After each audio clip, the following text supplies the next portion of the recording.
trabalho. Olá, esse é o meu trabalho da segunda etapa do curso de MBA em Front-End oferecido pela Postec da FIAP.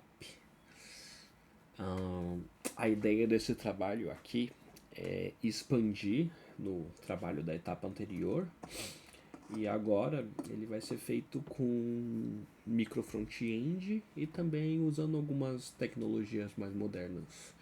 Como no outro eu usava Context API para fazer a comunicação entre as interfaces do sistema. Esse aqui eu estou usando Redux, né, para facilitar também os micro front-ends se comunicarem, né?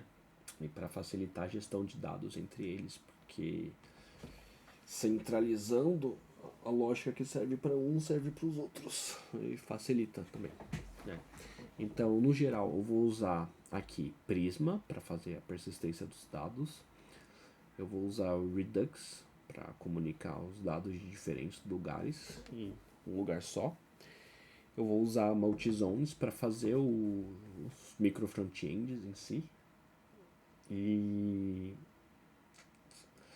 estou usando o Turbo Ripple porque esses micro front-ends eles vão usar código em comum. Então eu quero que esse código fique centralizado num lugar só e que seja mais fácil de gerenciar e mais rápido de executar também. Então vamos começar, né? A primeira feature aqui que um usuário novo usaria seria de criar usuário, né? Então vou criar um usuário de exemplo aqui. Contanto que o e-mail seja válido, né, ele vai conseguir criar a própria conta e se logar normalmente. Assim que eu apertar esse botão, se tudo aqui for válido, o usuário já vai ser transportado para a tela inicial. Aqui. Né? Mas eu vou usar outro usuário que eu já tinha criado, porque ele já vem com alguns dados, né? E isso vai ser bastante útil para apresentar esse sistema. Aqui, nessa primeira tela, ele faz igual na etapa anterior, né? Ele sempre vai apresentar em todas as telas essa barra superior, esse menu, esse resumo aqui no meio e esse mini extrato aqui no canto. O que tem de novo agora é que esse extrato ele sempre vem com esse gráfico e com base nas últimas 30 transações da conta, ele desenha quanto que o usuário tem de investimentos, de renda de investimento e de gastos, né? Então, com os dados que eu já tinha antes, eu tenho aqui um saldo de 1.282. Então, vamos usar os primeiros exemplos aqui. Eu vou fazer um saque para pagar uma conta. Só que eu vou colocar um valor maior do que o que está disponível. E que isso vai gerar? Ele vai dizer que tem um erro. Então, vamos sacar tudo, né, para pagar a conta. E aí, normal. Ele agora que tem um saldo suficiente, ele aceitou e eu fiquei com 0. O que tem de novo nessa feature é essa opção aqui do comprovante. Ele é opcional, mas ele está aqui, né? Eu posso tanto soltar ele do meu sistema de arquivos, quanto clicar e buscar. Por exemplo, eu vou pegar e clicar e buscar esse comprovante aqui na pasta que eu já tinha separado, né? Então ele vai ser renda, algum dinheiro que eu ganhei, e vou colocar um valor de R$600 e concluir a transação. Agora ele está aqui, ó, R$600, que é a transação que eu acabei de fazer. E se eu for buscar ela aqui, ela vai estar aqui, ó, R$600. Né? E o comprovante aparece aqui. Tem outra que eu tinha cadastrado com comprovante também.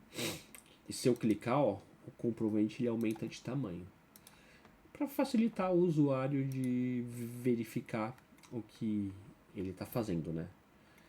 Aqui no comprovante eu coloquei um valor diferente do que eu coloquei aqui, então vou editar para corrigir. Colocar 3.700 para corrigir. E agora aqui está o valor corrigido certinho, né? E eu também posso deletar a transação. Se eu clicar aqui no botão, ele vai deletar. Se eu tiver saldo suficiente para deletar, ele dá certo. Se eu não tiver, ele vai dar erro, por exemplo. Se eu tentar deletar isso aqui, ele vai dar erro. Por quê? Porque o saldo não pode ficar menor do que 0. Mas se eu deletar isso aqui, ele vai dar certo. Por quê? Porque vai ter saldo suficiente. E eu posso também filtrar o tipo de renda que eu quero pesquisar, né? O tipo de operação que eu quero pesquisar. Mas eu vou colocar todas porque a outra feature nova dessa etapa é esse scroll infinito aqui, ó. Agora eu posso ir clicando em mostrar mais e ele vai puxando mais transações até chegar no limite aqui, para não sobrecarregar, né, a conexão do usuário. Aqui em investimentos é a mesma ideia de antes, só que agora, em vez de ele só mostrar esse total, né, e a quantidade aqui, ele mostra em forma de gráfico, né, os mesmos valores, o quanto que eu investi em bolsa, o quanto que eu investi em previdência privada, o quanto que eu investi em tesouro direto, o quanto que eu investi em fundos e o quanto que eu tive de rendimento. Só que ele mostra nesse gráfico aqui. E eu usei um gráfico diferente do que eu uso no extrato também, para não ficar cansativo, né, ficar sempre a mesma coisa na tela. Por isso que esse aqui é um donut e esse aqui é um gráfico de pizza. E em outros serviços não mudei muita coisa. É a mesma coisa de antes. Eu posso alterar o nome, alterar a senha, eu posso alterar os dois e vai ter uma mensagem dizendo, né, que deu certo ou não. Se eu colocar aqui, ó, ele diz que é só o nome. Aí se eu mudar os dois, aí ele vai dizer que foi o nome e a senha. Aqui, ó. E eu posso mudar só a senha também. E é isso. Encerrar aqui a sessão. E é isso pelo o trabalho. Muito obrigado.